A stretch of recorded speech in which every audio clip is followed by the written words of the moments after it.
L'indépendance du Québec, comment y arriver? Un texte produit par Ronald Sirard et lu par Ronald Sirard.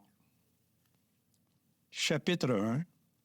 Une analyse du discours indépendantiste.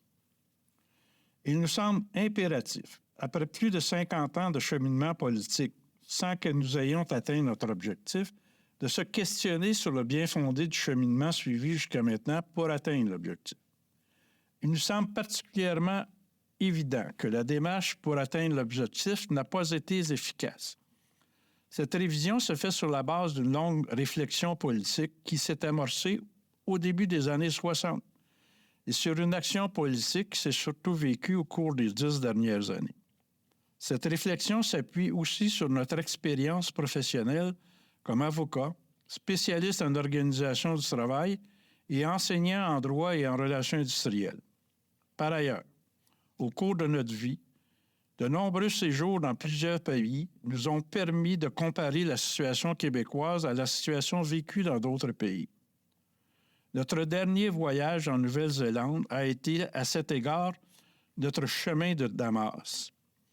Pays situé à l'autre bout du monde, ayant une population de moins de 5 millions d'habitants, membre du Conseil de sécurité des Nations unies, pays dont nous avons parcouru plus de 3500 kilomètres en véhicule récréatif sans jamais voir un trou dans le pavé, un pays qui a un système ferroviaire qui couvre l'entièreté de son territoire et dont l'industrie touristique est extrêmement bien organisée.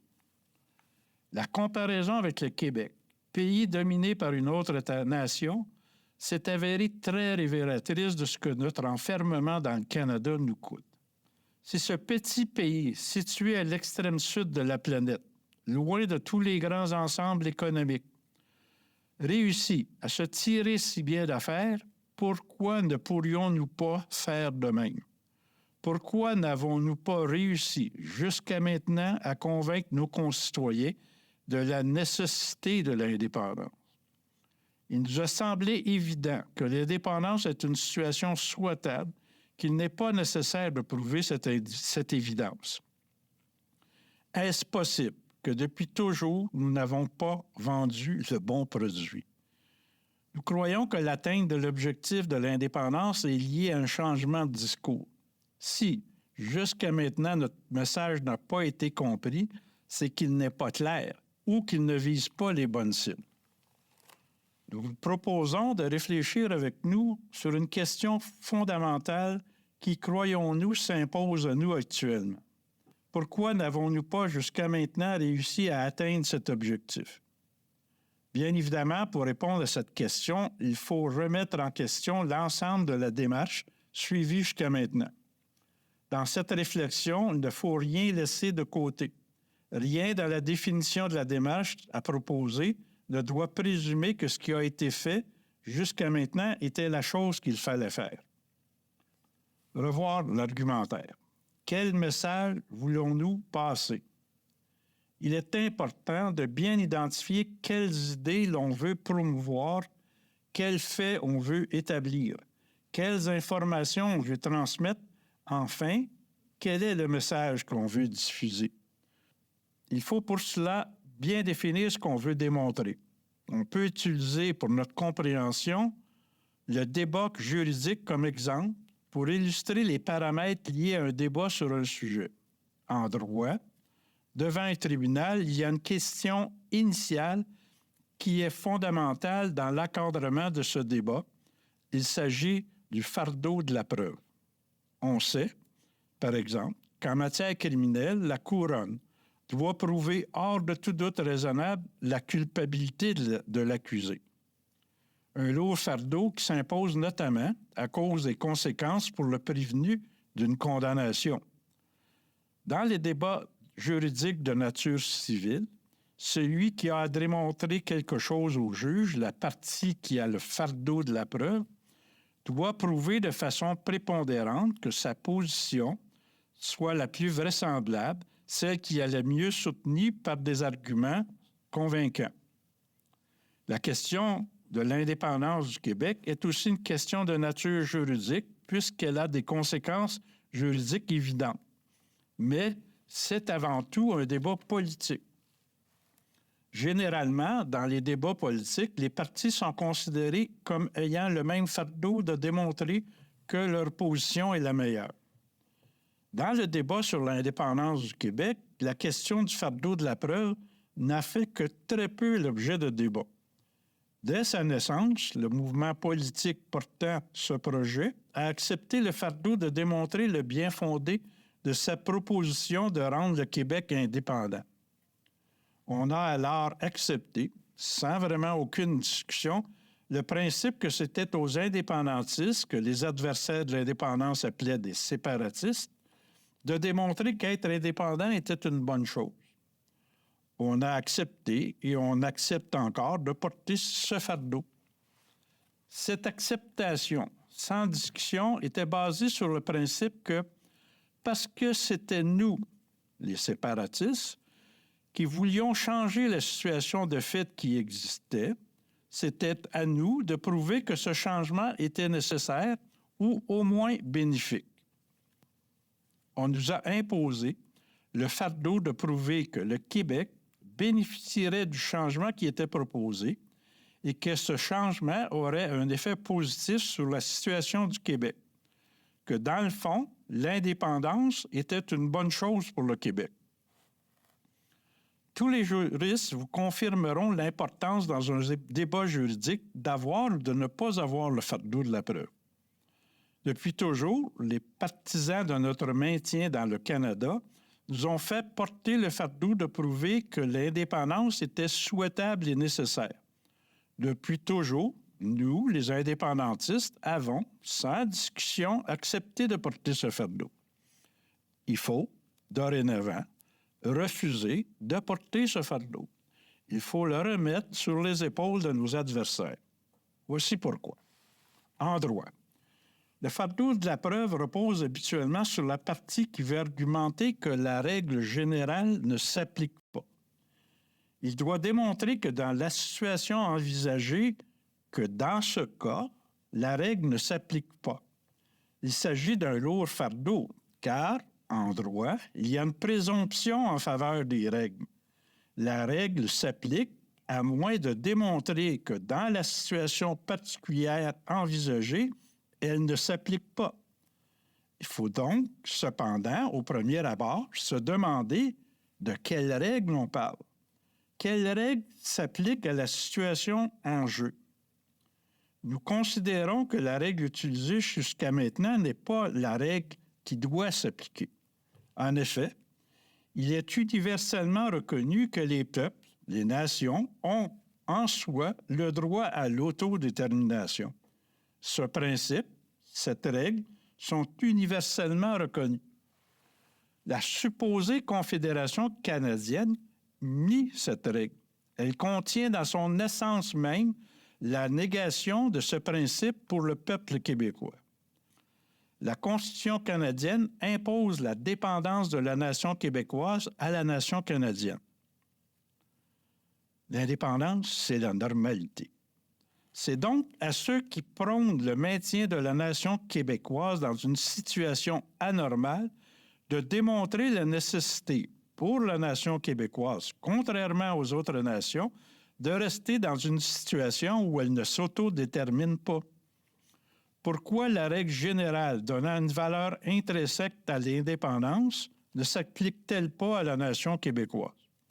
Il nous semble évident que c'est aux tenants de cette position de nous démontrer que le Québec, la nation québécoise, par sa nature même, ne bénéficierait pas de l'indépendance.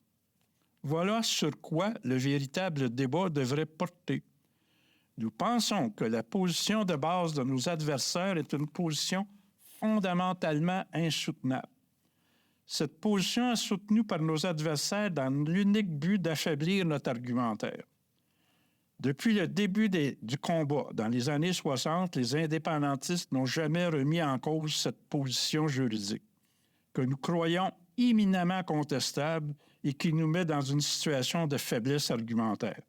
Il faut, de toute urgence, cesser de tenir pour acquis que le fardeau de démontrer que l'indépendance est une bonne chose nous appartient. Nous n'avons jamais approuvé que la beauté, c'est mieux que la laideur, que le bonheur, c'est mieux que la souffrance. Pourquoi devrait-on être obligé de démontrer que l'indépendance est plus souhaitable que la dépendance? Il ne faut pas hésiter à refuser de s'enfermer dans la logique de l'adversaire. Nos adversaires ne sont pas des fédéralistes, ils sont des dépendantistes, des partisans de la dépendance du Québec.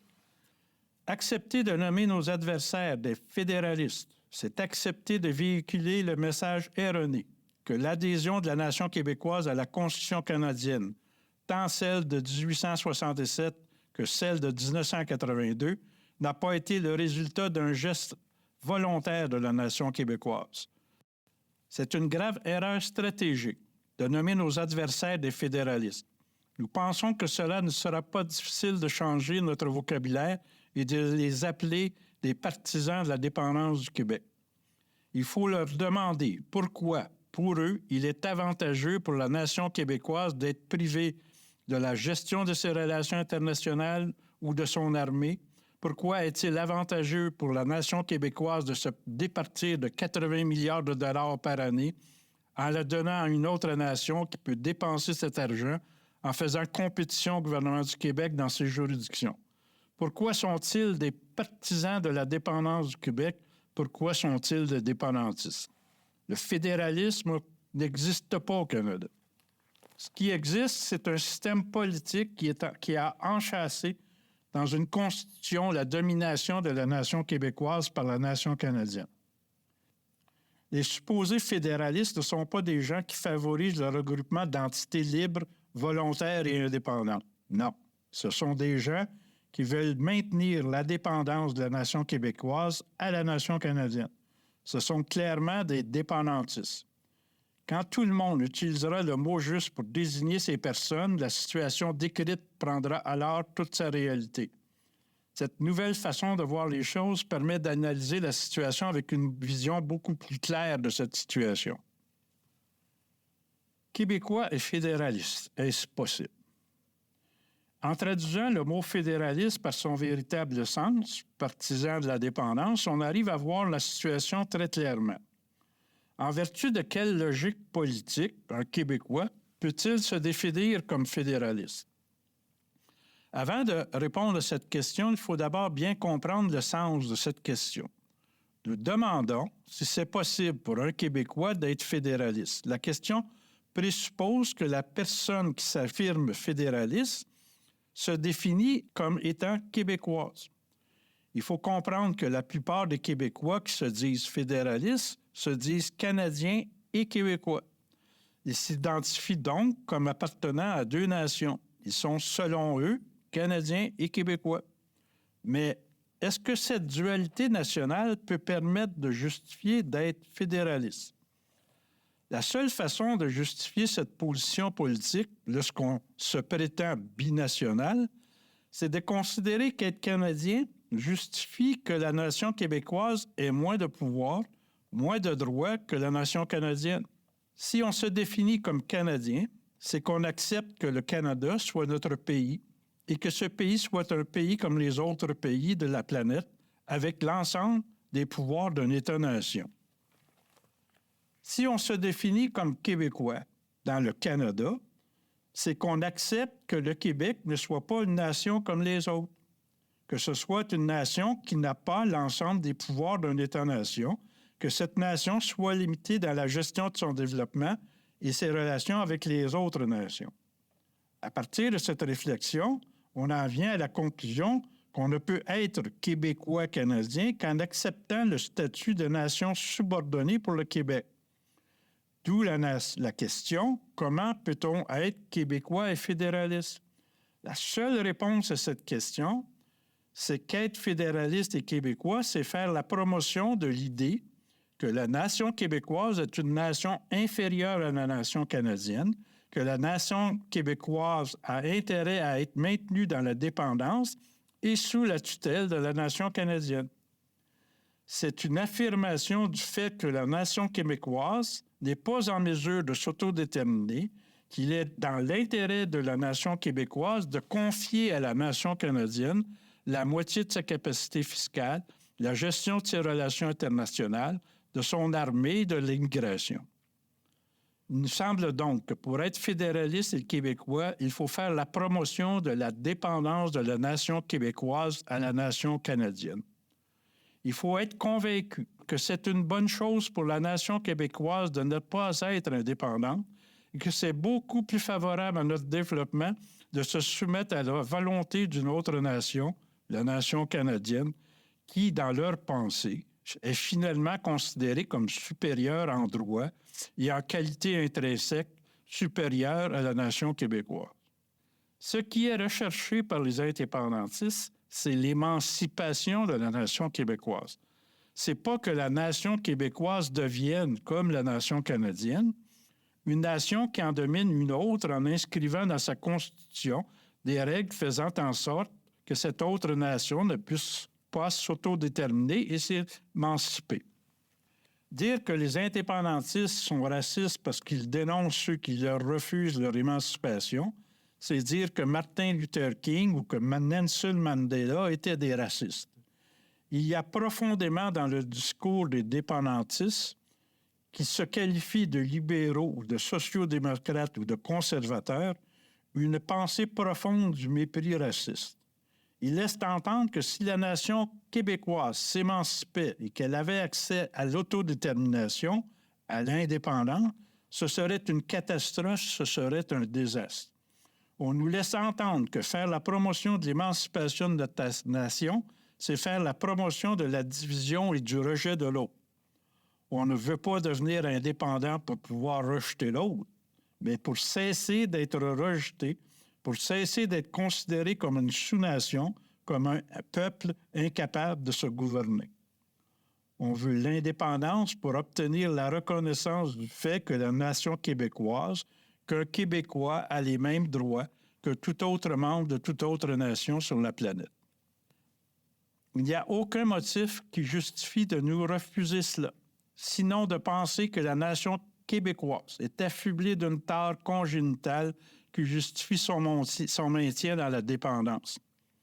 Les politiciens qui veulent garder la nation québécoise sous la dépendance de la nation canadienne justifient ce choix en disant que la nation québécoise bénéficie du fait qu'elle est dépendante de la nation canadienne. Dans le fond, ils savent très bien que c'est absurde. On ne peut pas être mieux quand on dépend des décisions d'un autre. Eux-mêmes essaient de se convaincre de cette absurdité en se définissant comme des fédéralistes. Cela met un baume sur la conscience. C'est un beau mot pour cacher la réalité et nous endormir. Des gens qui nous font croire que notre intégration dans un système qui fait en sorte qu'on est incapable de peinturer un pont, incapable d'intégrer le monstre portuaire fédéral dans une politique régionale cohérente, incapable d'utiliser le réseau ferroviaire pour transporter des gens de Lévis à Québec, incapable de mettre en place une politique touristique cohérente et efficace, ce sont des vendeurs de rêves qui nous répètent à satiété que c'est payant de ne pas contrôler son destin, qui nous font croire que les gens qui gèrent notre argent le font en tenant compte de nos intérêts, que le reste du Canada n'a pour objectif que de faire en sorte qu'on se développe pour devenir plus riche et plus autonome. Ces mêmes gens qui jouent les matamores en bombant le torse devant Ottawa, en lui disant de nous donner ce qui nous appartient et qui, quand ils ne l'obtiennent pas, se trouvent toutes sortes d'échappatoires pour justifier leur impuissance. Attitude typique, comme celle du ministre Yves Duclos, ce champion des phrases vides laissant sous-entendre qu'on pourra s'entendre et qui va passer probablement tout son mandat à nous justifier par de belles phrases pourquoi nous ne recevons pas ce qui nous appartient. Allons-nous comprendre qu'il est beaucoup plus facile de garder ce qui nous appartient et de travailler à l'investir dans nos intérêts, nos projets, notre développement, nos priorités, nos goûts, notre bonheur, que de mettre l'énergie sans fin à discuter avec les gens sur lesquels nous n'avons aucun contrôle et qui ont des intérêts divergents des nôtres. La journée où l'on comprendra cela, on enclenchera un cycle important de développement, d'enrichissement et de fierté que rien ne pourra arrêter. En acceptant de démontrer que l'indépendance est une bonne chose, on s'est mis dans une position de démontrer les avantages de l'indépendance. On a laissé de côté l'idée de démontrer les conséquences désastreuses du manque d'indépendance, les conséquences de la dépendance. Pour une nation, l'absence d'indépendance ou la dépendance a des conséquences dramatiques, sociales, économiques, politiques, sociologiques, sans parler des effets que cette situation a à long terme sur l'estime de soi. L'indépendance, une nécessité. On a oublié de démontrer que l'indépendance n'est pas seulement souhaitable, c'est une nécessité. L'indépendance, c'est une nécessité, c'est pas un rêve. On rêve pas de manger, on mange ou on crève. L'indépendance, c'est pareil. Il faut rappeler aux Québécois qu'une nation qui accepte qu'une partie de sa richesse soit due aux oboles d'une autre nation le fait au risque d'y perdre sa dignité. Le fait d'accepter que son destin soit entre les mains d'une autre nation est loin d'être une décision sans risque. Il en va pour les nations comme pour les individus. Trop longtemps, le discours indépendantiste s'est centré sur les bienfaits de l'indépendance.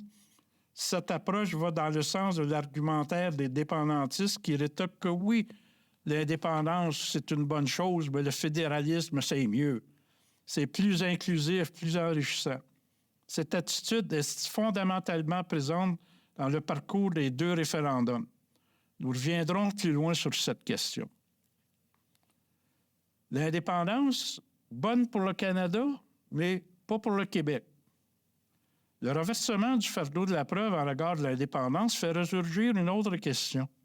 Pourquoi les Canadiens tiennent-ils à avoir un pays? Pourquoi veulent-ils être indépendants? Ils ont la même langue que les Américains. Ils ont fondamentalement la même culture que les Américains. Ils regardent les mêmes films, suivent les mêmes sports. Pourtant, aucun parti politique canadien ne propose que le Canada devienne un État américain. Pourquoi nous disent-ils que si le Québec devenait indépendant, ce serait un geste de repli sur soi, un refus de vivre dans un plus grand ensemble? Pourquoi être indépendant serait bon pour le Canada, mais pas bon pour le Québec?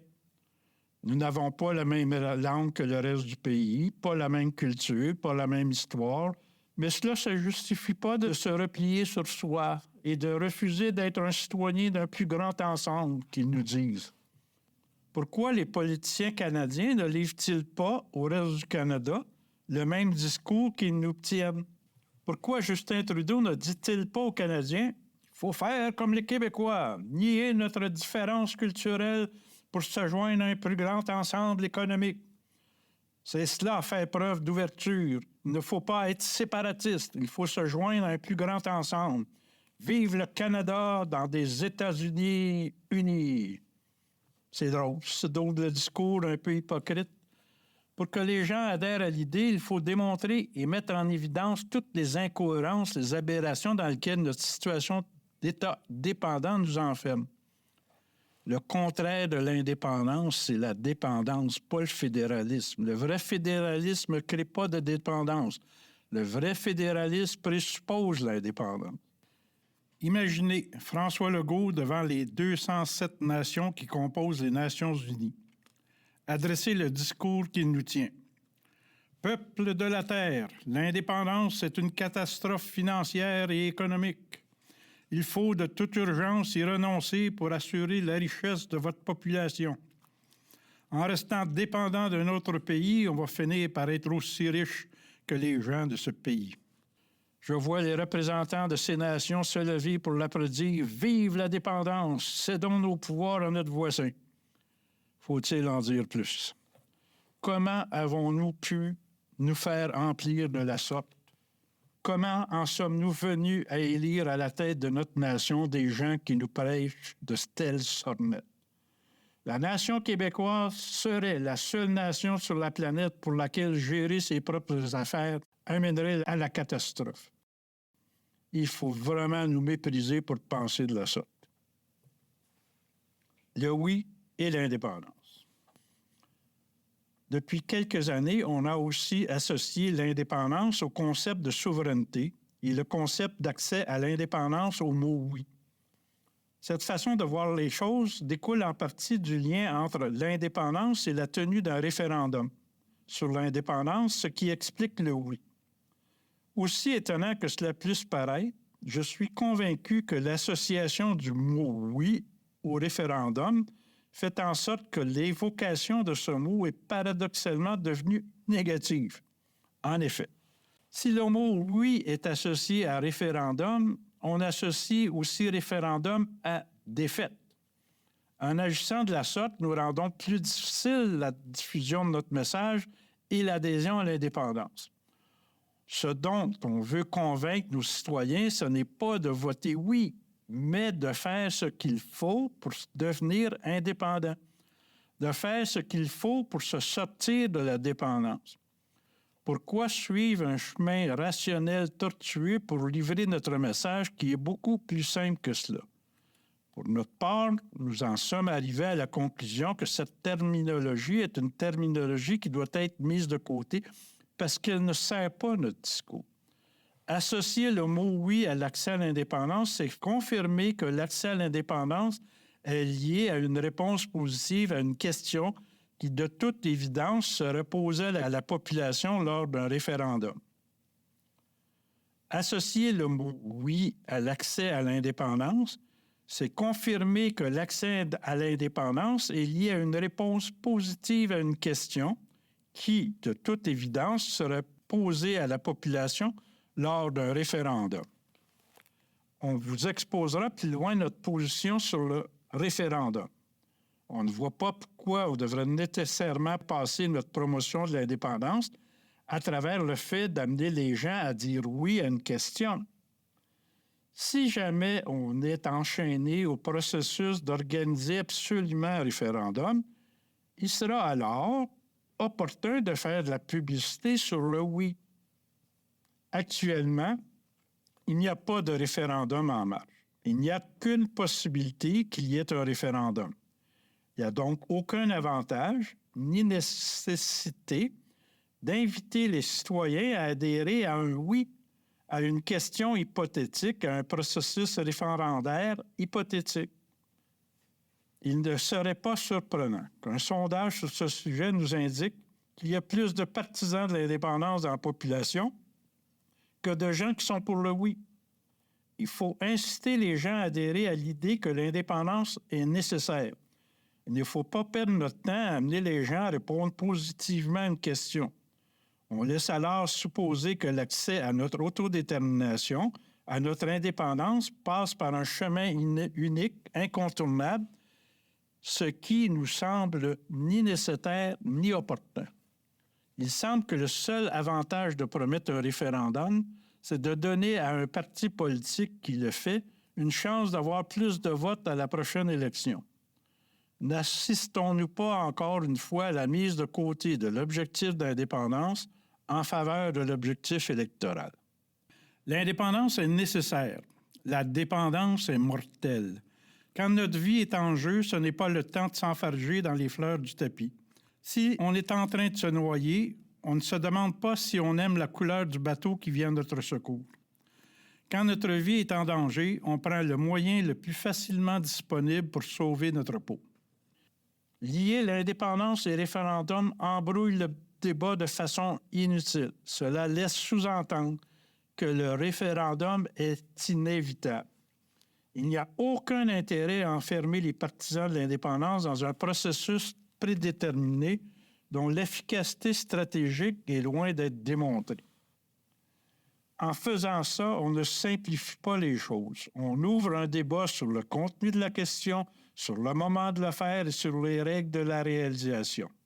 On perd un temps infini et des ressources précieuses à convaincre les gens qu'on a ou pas la meilleure façon de faire l'indépendance, au lieu de convaincre les gens de la nécessité impérative de faire l'indépendance. Cela est d'autant plus vrai que depuis 1995, le peuple québécois se remet du traumatisme de la défaite référendaire.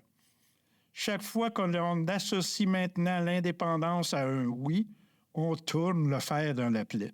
Ce n'est pas une entrée en matière qui facilite l'ouverture d'esprit de celui avec qui on veut communiquer. Il en va de même, selon nous, lorsqu'on fait un amalgame entre indépendance et souveraineté. La souveraineté ou l'indépendance. Pourquoi le mot souveraineté plutôt que le mot indépendance? Essayons de décortiquer cela. C'est quoi être souverainiste? La première association avec le mot souveraineté que nous pouvons nous commémorer remonte à notre enfance quand le curé du village nous parlait dans ses sermons du souverain pontife. On part de loin lorsqu'on veut faire une association entre souveraineté et indépendance. Le souverain pontife n'a jamais été un souverainiste et encore moins un indépendantiste. Le concept de souveraineté est un concept juridique désincarné pour la grande majorité de la population. C'est joli de dire qu'on est souverainiste, mais c'est beaucoup moins signifiant de dire qu'on est indépendantiste, qu'on est un partisan de l'indépendance du Québec. Il est plus que temps qu'on fasse le ménage dans notre discours, dans notre argumentaire. Il est plus que temps qu'on aborde notre dialectique sur la base de l'efficacité publicitaire, sur la base de la simplification et de la clarification de notre message. Pour nous, c'est l'indépendance, l'indépendance, l'indépendance, perpétuellement, dans toutes les occasions, avec tous les moyens de communication possibles pour faire comprendre simplement que l'indépendance, c'est des centaines, des milliers, des millions de fois plus intéressant, plus payant, plus beau, plus heureux, plus enrichissant que la dépendance. Voilà notre réflexion sur le discours indépendantiste. Nous sommes contents de voir que ce discours commence à se retrouver dans les rangs indépendantistes. Nous avons apprécié, lors du dernier départ des chefs à la dernière élection provinciale, entendre Paul Saint-Pierre Plamondon affubler le titre de dépendantiste à un de ses opposants. Voilà, pour le discours maintenant, la démarche. Jusqu'à maintenant privilégiée pour accéder à l'indépendance, la démarche référendaire.